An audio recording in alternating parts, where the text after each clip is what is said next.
Yes, n'ubundi turakomeje tubereka muri kaminuza hari uburyo ki usanga abantu batamenyereye, hari ibintu bagenda babona. Urugero wenda nk'inyamaswa izi bazita izi ngizi bazita inkende. Inkende ku batazizi izi niko bazita.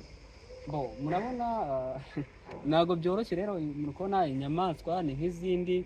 Inkende igeraho zikagira ibibazo ikarwara nyine nk'uko n'umuntu yarwara. Ni ukuvuga ko ni ikinyabuzima nkawe ishobora kuba yarwara. Urabona iyi ngiyi yarwaye, ariyo mpamvu abantu biga ibigendanye n'ubuzima, n'ubundi nibyo turi muri campus yerekeranye n'ibigendanye n'ubuzima, kuko hano turi ni muri college ya CMHS, n'ubundi irahari.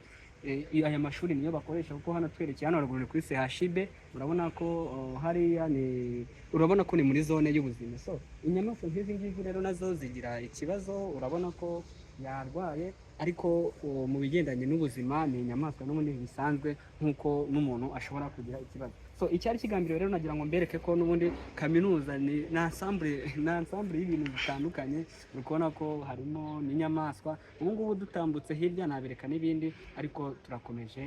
Reka ndetse nanone ngaruke mbereke ibindi bintu mugomba kumenya mutari muzi hano muri kaminuza.